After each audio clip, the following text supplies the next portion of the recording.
conditions is not what it used to be. Schools are now required to follow stringent guidelines when implementing in-person instruction and have the flexibility to shift among hybrid learning options. I think this planned flexibility is probably the most important feature of our new normal in education, but it will take some time for all of us to get used to. This flexibility can explain why the response to these positive cases played out differently in these districts, and underscores why some measure of local flexibility is necessary in responding to the dynamics of this unprecedented emergency. Both districts applied our mandatory state-level health guidance and created plans to implement that guidance within the specific operational considerations of their school districts. Both superintendents consulted with the health department as required to report the positive cases. The districts then provided additional information to enable the health department to begin the essential and necessary work of contact tracing. Both superintendents also responded with effective communications using information provided by the state to alert parents and the communities to the situation and describe the next steps. The superintendents, however, ultimately made different decisions based on a consideration of their specific operational situations. Hartford High School is a regional high school with an integrated technical center serving students in 2 states. Crossett Brook Middle School, on the other hand, is a self-contained middle school of about half the size. The Hartford superintendent decided that the high school could return to its hybrid schedule essentially immediately. At Crossett Brook, however, the superintendent was faced with staffing availability issues that directly impacted the school's ability to return to in-person instruction. This necessitated a decision to move to remote learning for the remainder of this week. The point I would make about our guidance for reopening schools is that firstly it's comprehensive and prescriptive, but how the guidance is implemented at the local level requires a consideration of the specific operational conditions of each school district, and these conditions vary significantly across the state. Positive cases in our schools should remind us all, however, that even though we are all excited for the start of the new school year, we have to remain vigilant and follow the health guidance to control the spread of the virus. I thought I'd also provide a quick update on our work through the Vermont Virtual Learning Cooperative, or what we call VTVLC. VTVLC has seen tremendous growth in the last few weeks and is now experiencing some logistical challenges with the start of school.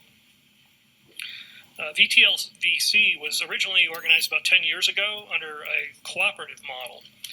If a district wanted to enroll students, it would first have to contribute a teacher to teach a course on the system. For every teacher who agreed to teach a course on the system, a school would receive a certain number of course hours that it could be used to be enrolling its students. In response to the pandemic, we supported the expansion of VTVLC's programs to meet the growing needs for remote learning. For example, VTVLC created a new to-go option, which allows teachers to teach their own students using VTVLC infrastructure and course content. There are currently now about 860 Vermont teachers teaching courses under this to-go option. Curriculum provided under this option largely comes from Florida Virtual School, which provides a variety of courses including advanced placement and honors courses. Additionally, VTVLC now offers a complete elementary school curriculum. The expansion of VTVLC has been very helpful to meet the remote learning needs of our students, but its ability to scale is still somewhat limited based on this original cooperative model.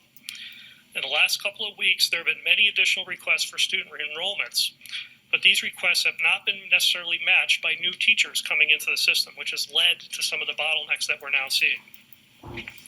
I'm confident these issues will be addressed in the coming weeks, but it does require everyone to work together. It's not a simple fee-for-service model. And I would say that using VTVLC is just one option for school districts. Many school districts have other remote learning options. I do think that how we use remote learning in Vermont will be one of the most lasting impacts of this emergency on our educational system.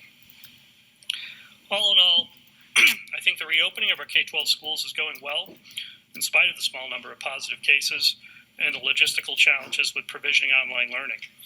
It's been tremendous effort on the part of our school personnel, and I'm very proud of their work. In the last few days, I've been in frequent contact with superintendents and principals to understand how it was going, both positives and negatives. As you would expect, the positives are largely associated with seeing students and teachers working together again. It's important to remember that they have not been together since March, not just the summer vacation, almost 6 months. The negatives were largely focused on logistics or frankly just being tired after all the hard work and preparations that were necessary over the summer. I thought I would read a quote from one principal when she was asked, "How did opening the school go?" I think it summarizes the thinking of many educators pretty well. "It was nearly 6 months since we last had our school filled with students. We changed nearly everything to meet the full set of expectations, both required and recommended. We sent home a 2-page letter with new routines and provided multiple videos to support the changes that were necessary. At the end of our letter, we added, 'We know from our experience this summer that when our children are back, they will feel safe, loved, and happy to be here. The changes will become the norm, and the joy of being together will be the focus.' That was so true," she said. "The anxiety gave way to pure joy as the children got off the bus, walked, or were dropped off. We worked as a full school community to make the smooth start to the year happen. Now our focus will shift to maintaining these new routines so that we remain safe and hopefully our greater community does as well. That will allow us to continue to provide in-person instruction, which is something we all need." That concludes my update. I'll now turn it over to Dr. Levine.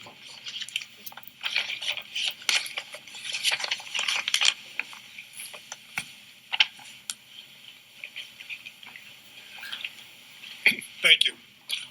Most of my comments this morning will be restricted to the school reopening, knowing that we've spent a fair amount of time already. Well worth it time with Dr. Fauci. Just in terms of a general update, there were 7 new cases reported yesterday total in the state. That brings us just over the threshold of 1,700 cases to 1,702. Number of deaths still has remained stable at 58, as has our percent positivity rate remained quite stable.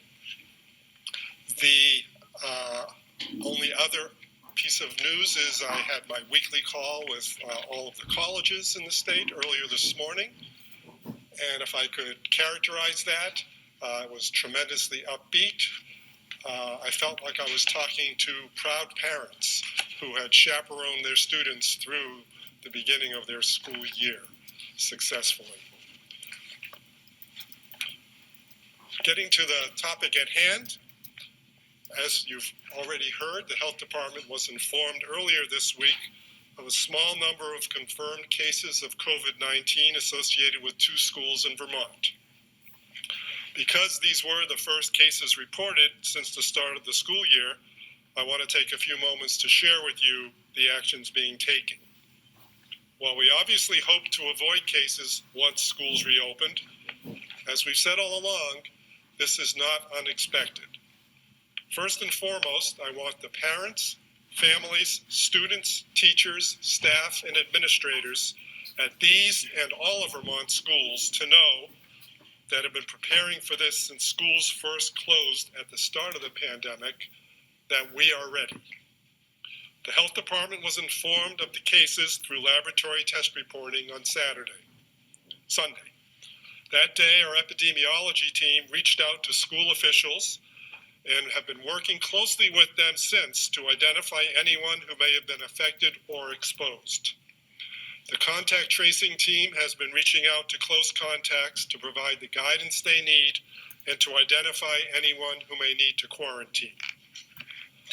As I've said before, Vermont's contact tracers have been leading the nation by reaching 96% of people within 24 hours. Everyone who may need to take action to protect themselves or others will hear from us quickly. As of this morning, of the 23 people identified thus far as close contacts at Crossett Brook, we've reached out to all of them, providing recommendations and quarantining guidance. The investigation at Hartford is continuing, but thus far there have been no associated close contacts. As you know, this is a key part of protecting Vermonters and containing the spread of the virus. And I again ask all Vermonters, if they get a call from us, please answer the call. At this time, there are fewer than 6 confirmed cases associated with the 2 schools. whose names have already been made public: Crossett Brook Middle School in Duxbury and Hartford High School. I want to pause for a moment. I know that people want to know exactly how many cases there are and among who. And let me assure everyone that people will have all of the information they need to protect themselves and their loved ones, and for communities and schools to take all the necessary actions. But please understand, we have an obligation to protect the health privacy of individuals, which we've exercised in all other types of outbreaks, whether they were community outbreaks, whether they were at healthcare establishments, whether they were in child cares, or what have you. So while we will err on the side of providing as much information as possible, when there are fewer than 25 people at a school or other facility, cases that number from 1 to 5 will be referenced as fewer than 6 cases.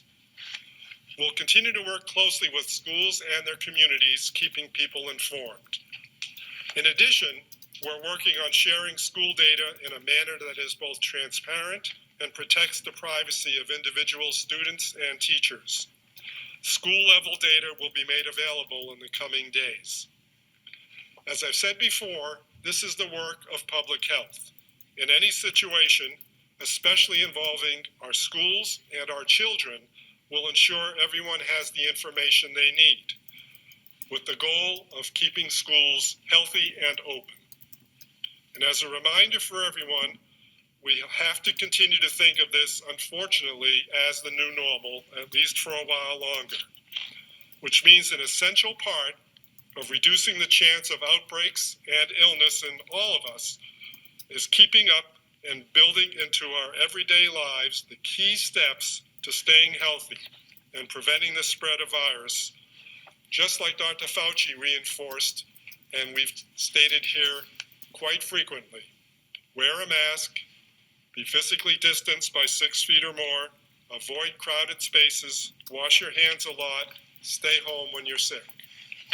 Thank you, and we'll return this back to the governor. Thank you, Dr. Levine, and I'll have Rebecca take the wheel here. All right, we'll pick the cue up where we left off.